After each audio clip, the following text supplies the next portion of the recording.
come in. Welcome. I'm E.G. Marshall. Welcome to the world of your own terrifying imagination. There are people who suddenly find themselves tortured and taunted by a fragile wisp of a memory. It's a memory of something they may have said or something they think they did. Exactly what it was has been long forgotten. But now it must be paid for. And the price? Life itself.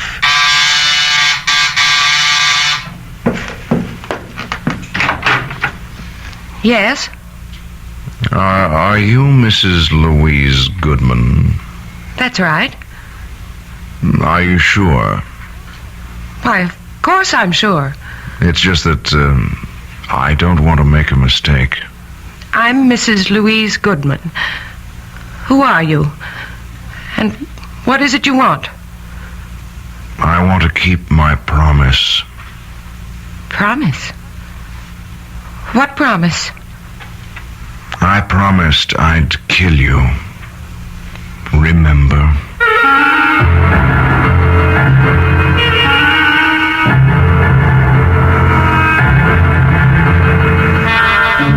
Our mystery drama, A Little Night Murder, was written especially for the Mystery Theater by Sam Dan and stars Tony Roberts.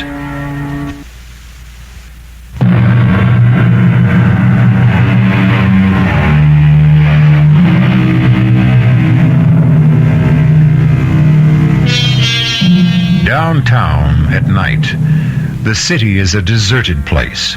The lofty office buildings, those gleaming towers of glass and steel, stand quiet, empty and foreboding, like ancient temples. And like the ancient temples, they also have their priestesses. These are the ladies who enter at night with mops and brooms and vacuum cleaners to clear away the debris of the day's worship and purify the offices for tomorrow's rituals.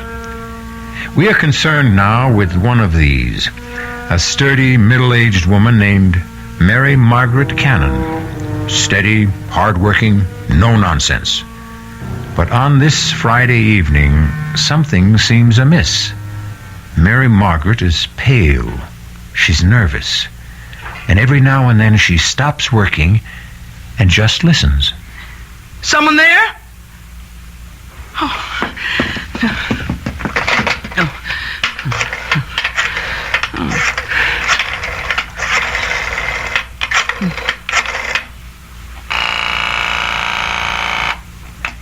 Hello? Terry, I'm scared. Scared? You? What did you be scared of? I don't know. It's these murders. Murders? These women who've been getting killed. I'll come and stay with you if you want. Oh, please. I'm so nervous, so jumpy. I'm so scared. Yeah, but why?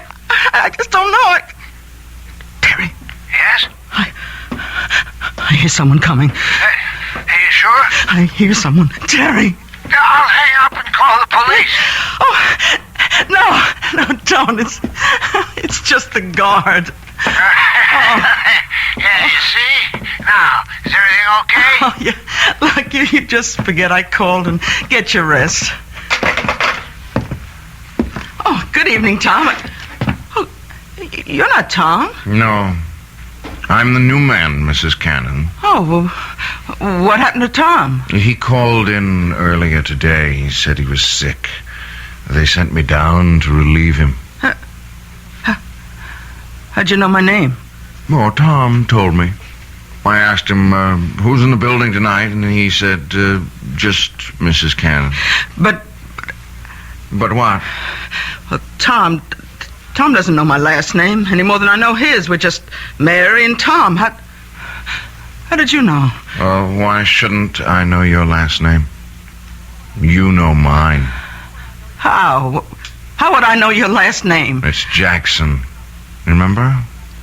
Little Peter Jackson. I never saw you before in my life. Oh, you did. Yes, you did. What What do you want? I want to keep my promise. What promise? I promised I'd kill you. Why do you want to kill me? You don't remember? Well, let me refresh your memory, Mary Margaret Cannon.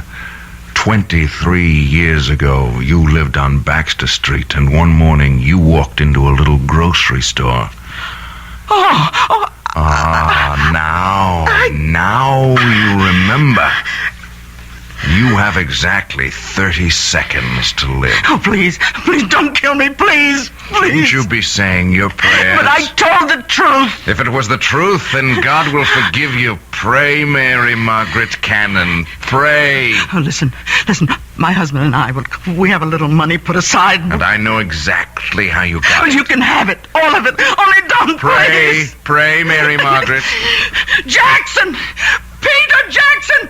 Maybe 30 years old, tall, thin, blonde. Don't shout. No one can hear you. They'll hear me. They'll arrest you and hang you. His name is Jackson. Peter Jackson. Oh, no, don't. They'll catch you, Peter. They'll catch you. Number 4. Mrs. Mary Margaret Cannon. Number 5, coming up, Miss Alice Maitland.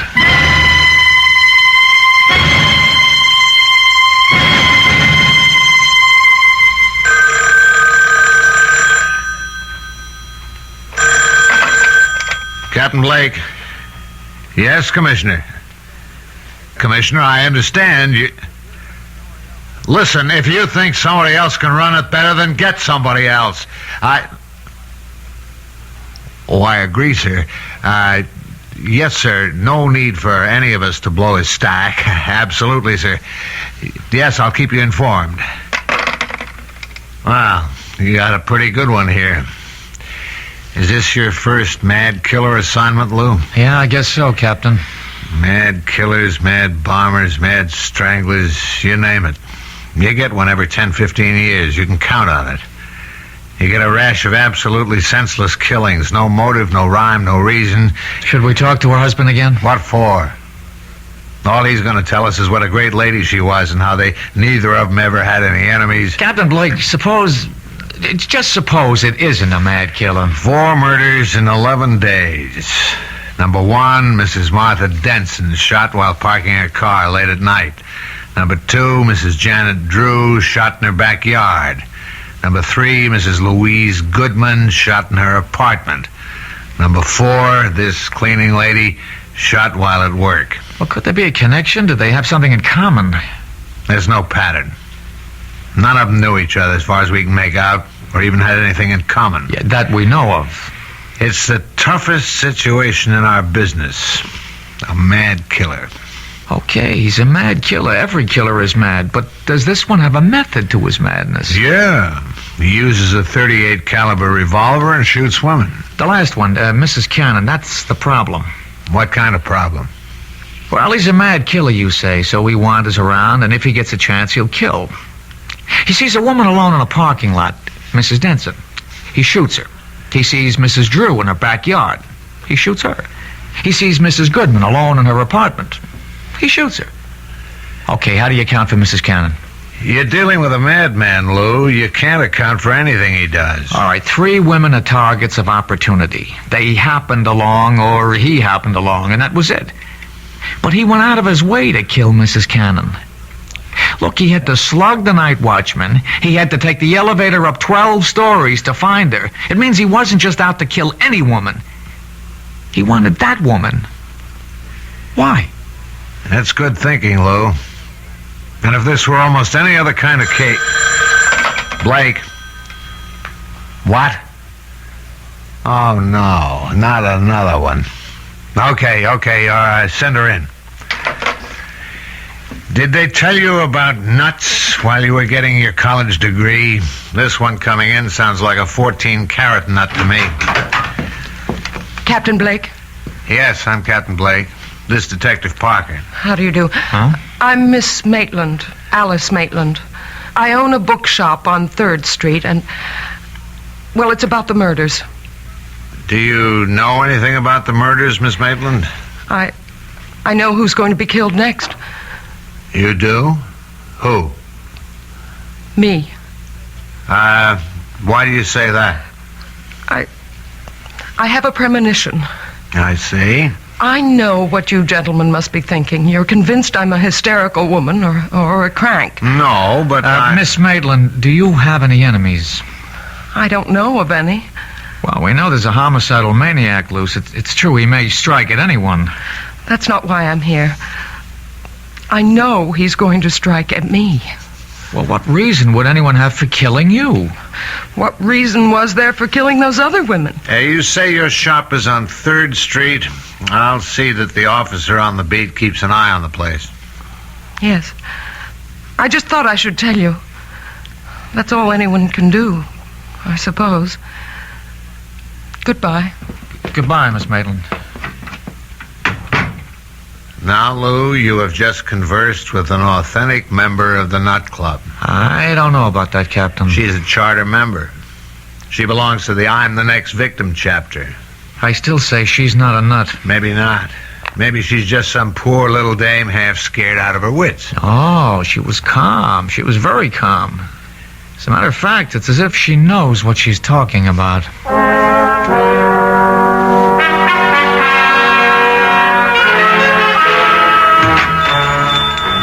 May I help you? Oh. Hello. Remember me? Yes.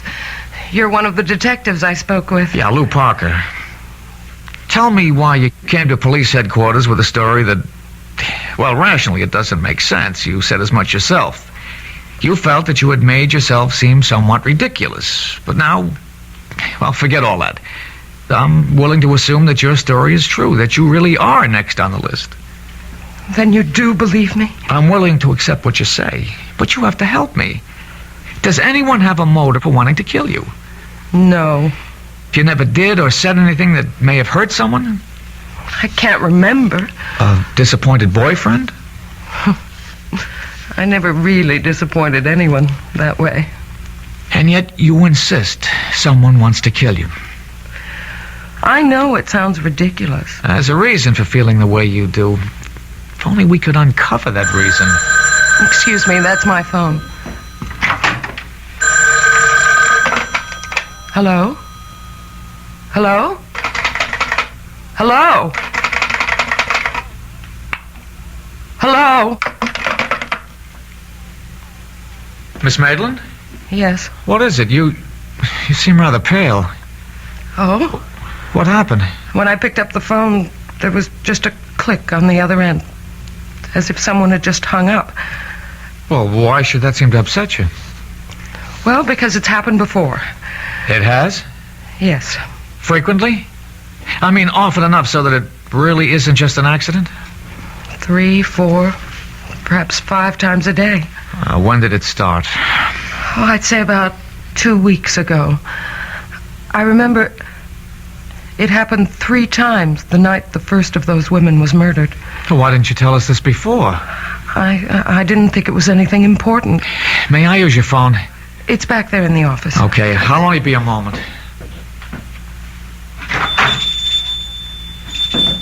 May I help you? Yes. Is your name Alice Maitland? Yes.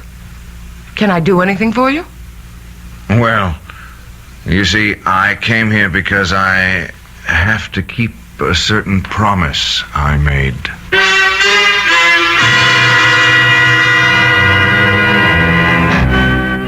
Say what you will about this young man. He has at least one redeeming feature.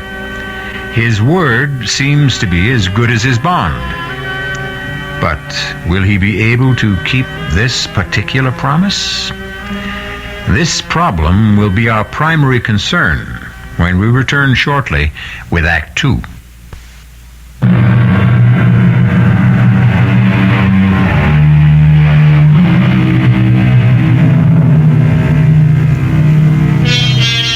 At one time, a young man named Peter Jackson has made the same promise to several women. A promise that he would kill them. So far, he has kept his promise 4 times. Now, he is in a bookshop owned by a Miss Maitland, apparently ready to fulfill promise number 5. I came here because I have to keep a certain promise I made. You made a promise? Oh, yes. And I came here to keep my word. Miss Maitland, I think we're... Oh, I'm sorry. I didn't know you had a customer. What sort of promise are you talking about? I had promised a special person I would buy her a book. And I came in here to, Any particular type of book? Yeah. Yes, a good murder mystery. Oh, well, we have the latest Jonathan Merriweather novel. No, I don't dig him. Nothing happens. You got anything by Mike Stilson? Now, there's a guy who really writes murders. I mean, he kills somebody every other page. Well, we're sold out on the latest. It's called Blood on the Street. Yeah, that's the one in which this guy kills all those dames. Look, if you're interested in that kind of stuff, all you have to do is read the newspapers. Do I tell you what to read, buddy? Sorry. I could order the book and have it day after tomorrow. Oh, no. That'll be too late. Well, try us again. Sure.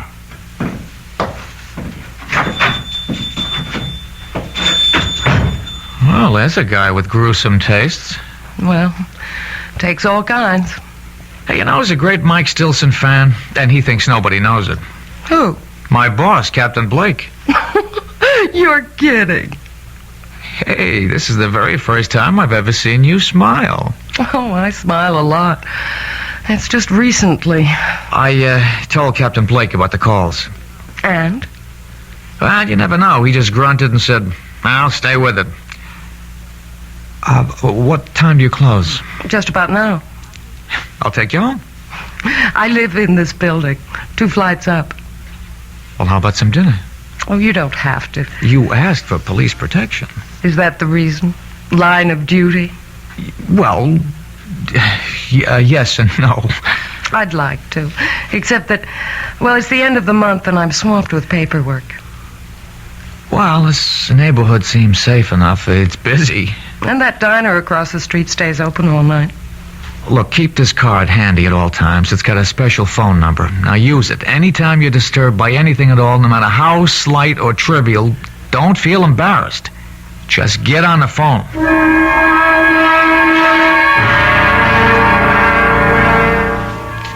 But I've already told the officers everything. Yeah, I know, Mr. Cannon, but I just have one more question. It's very important. What could be important? Mary's dead. You said that Mrs. Cannon had no enemies. I'll take that back. She had a great many enemies. But when we asked you last night, you said she had none. Sometimes when you think about a question, you see it in a whole new light. Can you name some of these enemies? She was good. She was honest. I'm sure she was, but just tell me this. During the past 10 days or so, would the phone ring and then go dead as soon as you picked it up? Yeah, now that you mention it, yeah, it happened. Often? At least 2, 3, maybe 4 times a day. I see. Is the name Alice Maitland familiar? Alice Maitland. Think. Alice Maitland. You know, there is something familiar about it. The Alice Maitland. Think of the type person with whom you could associate that name. Now, would she be a movie star, a librarian, a teacher, a woman who might own a bookstore? No, none of those. I think of a little girl. A little girl named Alice Maitland. Did she live in the neighborhood? You know, these past couple of years, my memory, it just comes and goes. Right now, it's gone. Well, if ever you remember why and how you know Alice Maitland, call the number on this card.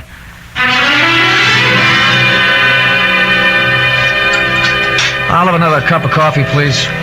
You waiting for somebody, mister? Well, not exactly. Why do you ask? Oh, well, now you've been sitting around for hours drinking the stuff. Is the coffee in this joint that good? Look, don't be frightened. Oh, who's frightened? Well, you are, so, just look at this. Look. Oh, you're a cop. Uh-huh. You know, I was beginning to think that you could be that mad killer. Well, it could be just about anybody. I hope I didn't scare you too badly. Well, the truth is, I wasn't that much scared for myself. No? But you've just been staring at that building across the street. I got the idea you were watching for something. Are you? Well, maybe. Could I have change for the telephone, please? Thank you.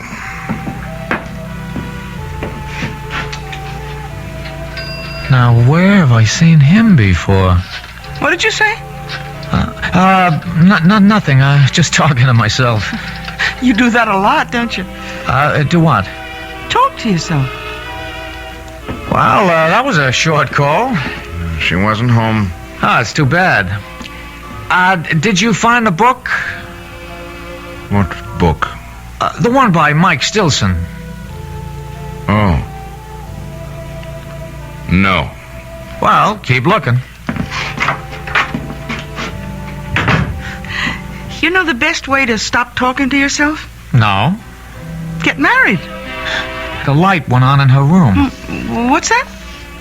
He went to the booth. He only had time to dial, and the light went on in Alice's apartment. Who's Alice?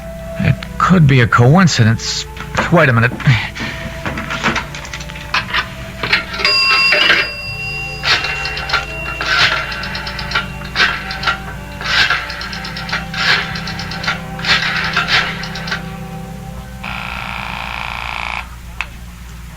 Hello?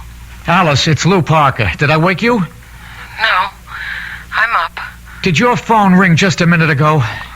Did it ring? Well, I don't know. What do you mean you don't know? Well, I'd fallen asleep, and, well, I must have been having a bad dream. I think I heard the phone, but it could have been in the dream. Anyhow, I did wake up suddenly, and I turned on the light, but I didn't hear the phone ringing anymore. Could it have been the ringing of the phone that woke you? I don't know. Did I hear it ring, or did I dream it was ringing? Why do you ask? Well, I'm just checking. Anyhow, I'm glad you're okay. I'll see you tomorrow. Good night. Oh, that was a short phone call, too. Yeah. How is she? Who? Your girl. Now, how do you know I called my girl? I told you I read character. Do you also read the future? Like an open book. Well, I sure hope so.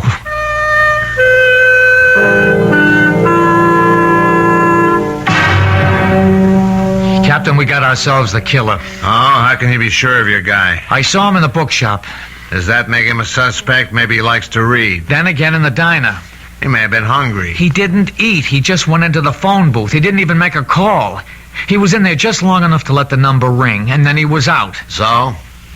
So the light went on in Alice's, Miss Maitland's apartment. You mean he called her and hung up? Well, Well, what? she isn't sure. How can she not be sure? The phone rang or it didn't? It isn't that simple. You see, she was asleep and she can't be sure. If it was the ringing of the phone that woke her up, or if the ringing of the phone was part of her dream. Good luck.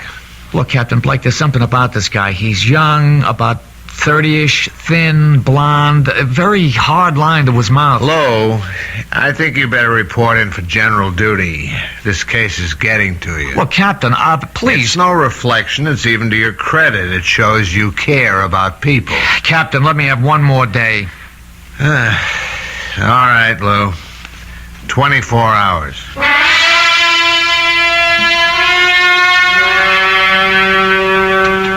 I'm sorry I've caused you so much embarrassment, Lou. That's all right. Captain Blake is unhappy. He'll get over it. He thinks I'm crazy. Well, he thinks most people are crazy. Lou, you can't keep guarding me forever. He has to strike at you soon. That's the pattern. He's done 4 murders in 12 days. That's one every 3 days. This is the night of the 15th day. He's due. Unless... Unless what? Unless I've scared him off for a while. No, keep away from your window. Why? Well, if he's around, we'll be tipped off. But could I have scared him away? After all, how would he know I'm a cop? You never saw him before? Never. We have to assume he's our killer. And what is the only thing we know about him besides his general physical description? We know he wanted a book by Mike Stilson. Blood on the Streets. But he could have made that up on the spur of the moment. People rarely make things up in the spur of the moment. He knows what he's doing. He's out to frighten you. The phone calls are a part of it. That book.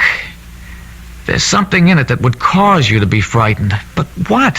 I don't know. I've never read it. Well, he figures you did. After all, you own a bookstore. I have to sell books by Mike Stilson, but no one can force me to read them. Well, the clue is in that book. Wait a minute.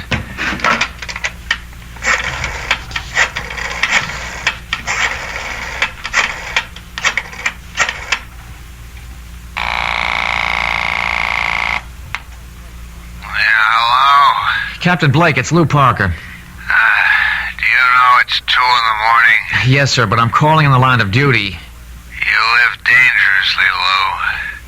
What is it? Captain, you've read all the books by Mike Stilson.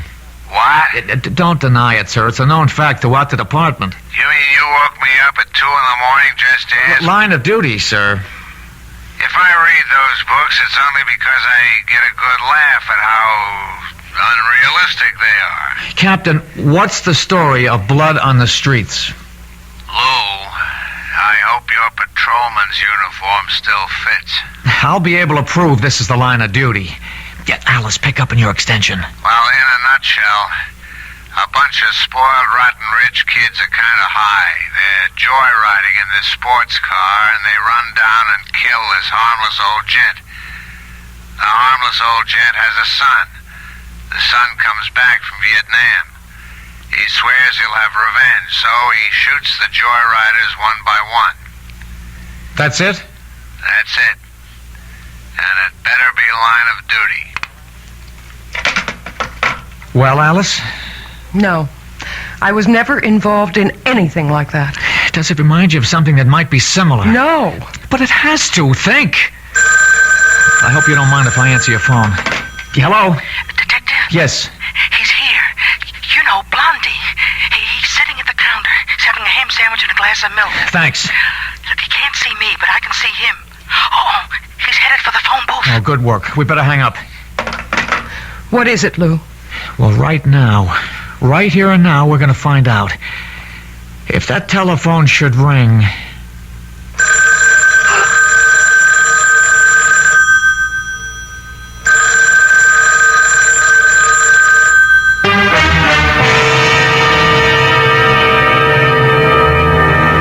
Whatever his faults, and we have already witnessed a rather grievous one, at least young Peter Jackson is something of a sportsman.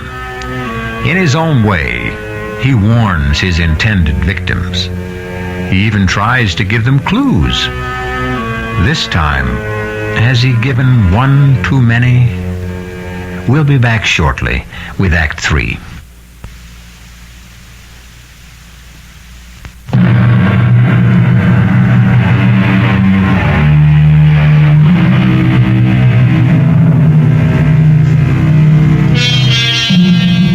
What would our civilization be without the telephone? Imagine your life without it. And the way the telephone works, it requires two people to complete a call. However, some of the most eloquent conversations can be carried on when there's no one at the other end, as you shall hear. Answer it, Alice. Answer it. Hello?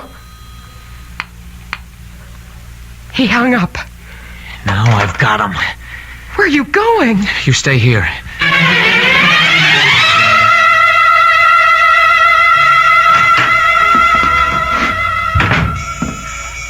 Hi, Detective. Where is he? Blondie? Well, I told you he went into the phone booth.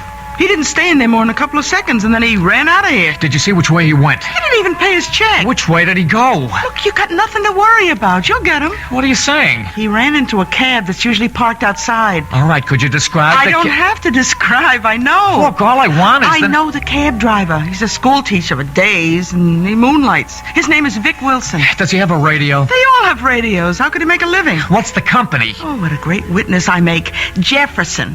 You even got the number on a card in the phone booth. Blondie's in for it, huh?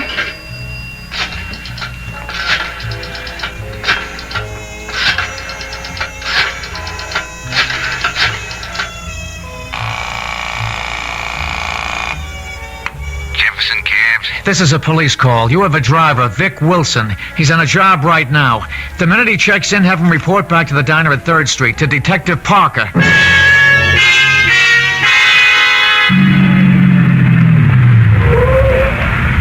Detective Parker? Yeah, How do I know it's... my badge. Get in. Can't be too careful, that maniac running around loose. Where'd you take your last fare? 790 Crest. Oh, what is it? It's an apartment building. How big? 6 family, I'd say. Attached? No, it's all by itself. There's an empty lot on either side. They're renovating the neighborhood. It's about time. He lives there, huh? Yeah, I've been taking him there for the last couple of days. He comes out of the diner, he gets into the camp, that's where he goes. That's good enough. Is he a bad boy? Well, you wouldn't give him a star for good conduct, teacher. Throw on those searchlights, Haggerty, and hand me that bullhorn.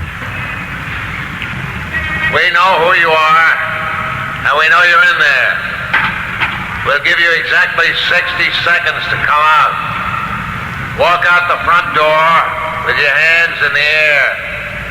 Keep behind the car, Lou. A nut like this one might want to take some people with him.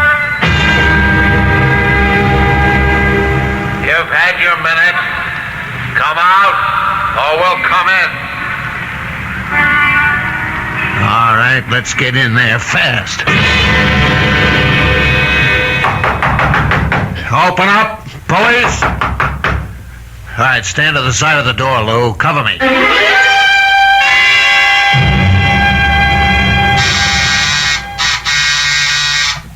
Who is it? It's me, Lou.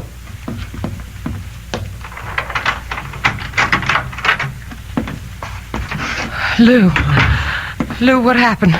Well, You didn't get him. no, we didn't get him. Maybe it was the wrong house. No, the cab driver insists that's where he's been taking him. Then what happened? Oh, he's smart. He has himself dropped off at a false certain address in case he's being tailed, and then he sneaks out. Makes sense. Of course, Captain Blake doesn't believe a word of it. But, Lou... Oh, come on. 6 families live in that house. 6 ordinary, law-abiding families, and we rouse them at 5 in the morning and search the place. How angry is Captain Blake? Well, if he ever gets over it, I may wind up working nights in charge of the property office. Otherwise, I'm pounding a beat down along the docks. It's my fault. No. How do I really know I'm in danger? Why isn't this the product of an overwrought imagination? And the phone calls? Coincidence. And the guy in the bookshop? And we see him again in the phone booth just before your telephone rings? It could all be coincidence. I can't accept that. Captain Blake does. As far as I'm concerned, you're in danger, and you're convinced of it too, aren't you? But I don't have to be right. We can't take any more chances. Now, I'm going to stay here with you for another hour. By then, the stores will be open, and we'll buy you a small .25 caliber revolver. No. I'll arrange for a permit, and I'll show you how to use it. But I can't stand the sight of a gun.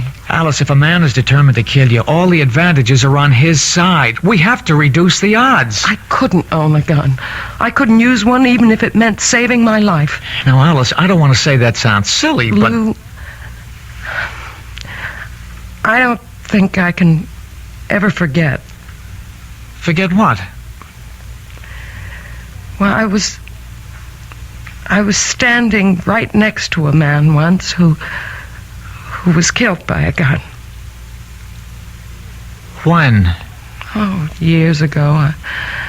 I was about 6. Who was killed? A very nice man. He was our grocer. Mr. Jackson. It was the day after New Year's, and Mama sent me out to buy... To this day, I remember. A quart of milk, a half-pound of butter, and a jar of strawberry jam. And then this man came in, and he had a gun. It was a holdup. And suddenly, there was a loud explosion and a terrible flash of light. Oh, it was terrible. Mr. Jackson fell to the floor. He was dead. And the man ran away. Was he ever caught? Oh, yes. Just a few hours later. I had to go to the station house to identify him. Do you realize what you've just told me? This is it. You identified the man. He was sent to jail. Now, years later, he wants his revenge. But that's not what happened. No? Well, you see, I was so frightened. I wasn't sure. I really couldn't identify him. And he went free. So why would he want to kill me now? Then that gets us nowhere either.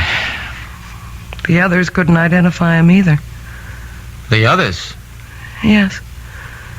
There were other people, but no one was sure of him. Now, if you had identified him and sent him to prison, it'd make sense to suppose he'd want revenge, but you didn't. Now, whoever and wherever he is today, he's happy.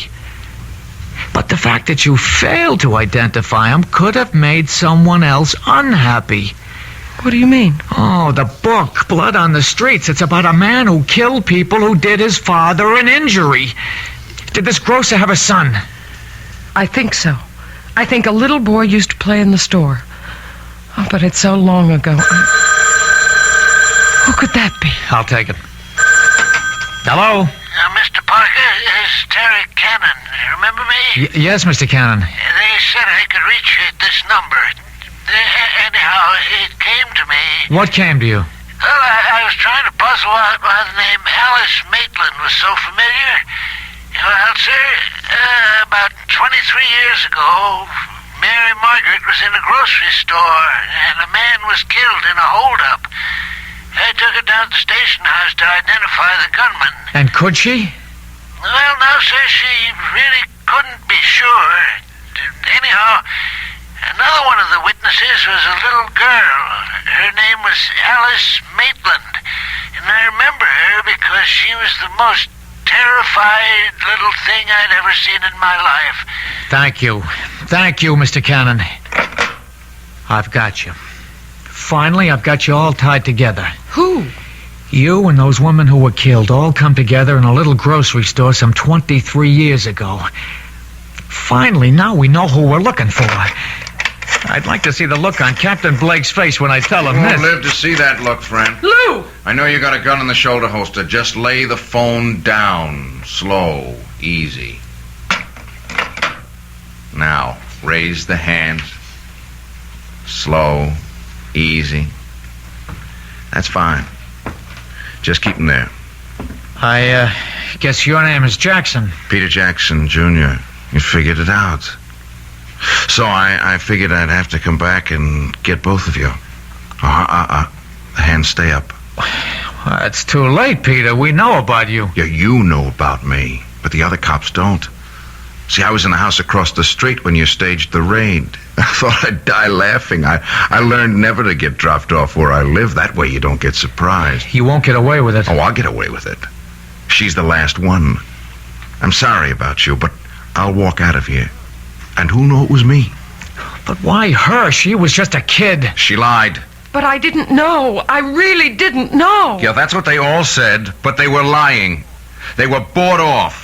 All of you were bought off. Come on, Peter, talk sense. My father is murdered, and the law lets a killer go free, and you want me to talk sense? Does it make sense that 5 people who were standing right there couldn't recognize him? But I couldn't be sure. I really couldn't be sure. My father, he never hurt a soul in his life. If a hungry person didn't have a penny in his pocket, he could still walk out of that store with a loaf of bread or a bottle of milk. If your father was that kind of man, what would he think of you, killing innocent people? My father believed in justice. But you knew who the killer was. Why didn't you go after him? Yeah, I did, but I was cheated. I spent years on his trail, and when I finally caught up with him, he was in his grave. Well, my father wasn't going to be cheated out of everything. If I couldn't have the killer, at least I could get the people who helped him. Let me explain something. No, you don't want to explain anything. You want to stall. You want a chance to go for your gun. Well, you won't get it. See, I'll kill you first, and then her. There's such a thing in this world as justice. If the law won't give it to you, then you make your own. And that's why you're doing this? For justice? That's right. That's wrong. You're doing it because you love to kill. That's a lie. Ah, it's the truth. Look at yourself. Look at how you're enjoying this. I'm doing what has to be done. You killed those 4 women and you enjoyed it. You have 30 seconds to live. Say your prayers. How long do you think you have to live? You're going to keep killing and you'll be caught. You can't stop. I hate killing. Come on, you love to see people under the gun, how they squirm and sweat. You're eating this up. Look at your face in that mirror. Look at that grin. Like a wolf. See how flushed and excited you are. Look at yourself. Look. Break your arm, drop it! Very good work, Lou. Very good. One more second and we would have had to gun him down. This way we can take him home alive. Captain Blake. Somehow, I'm going to get back here. Get back to you, Miss Alice Maitland. I'll keep my promise. Haggerty, Gordon, cuff him. Hustle him back to headquarters. Look, Alice, don't worry about him. Are you all right, Miss Maitland? Yes, I think so. You shouldn't be. It was a rough experience. Why did you come back, Captain? Well, I guess we both solved it, Lou. You broke it by pure and simple brain work. I waited for a miracle. Oh, did you get it? Yeah, I got it. I got it because of this little machine. Mary Cannon was killed in an office. She managed somehow to throw the switch on a dictating machine.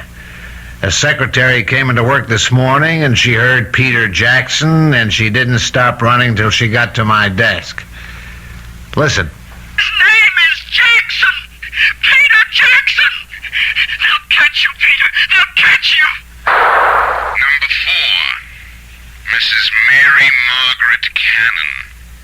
Number 5, coming up, Miss Alice Maitland. You see, Lou? There's your whole story.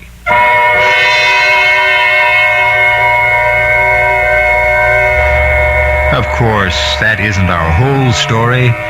For instance, you might want to know what happened to Peter Jackson. He's in a hospital for the criminally insane. For his sterling leadership in cracking the case, Captain Blake will probably become the next chief of police. Detective Parker will probably become Detective Sergeant Parker. And Miss Alice Maitland will probably become Mrs. Lou Parker. So you see, sometimes we can give you a happy ending. I'll be back shortly.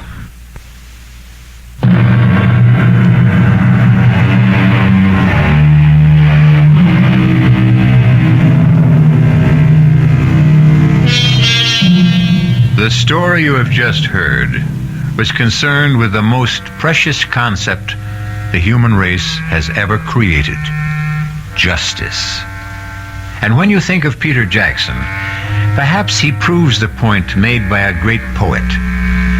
When a man takes justice in his own hands, he will soon shape her to his own ends.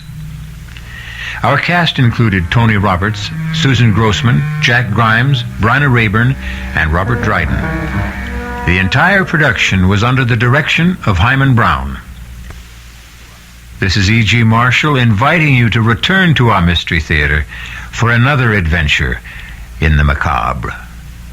Until next time, pleasant dreams.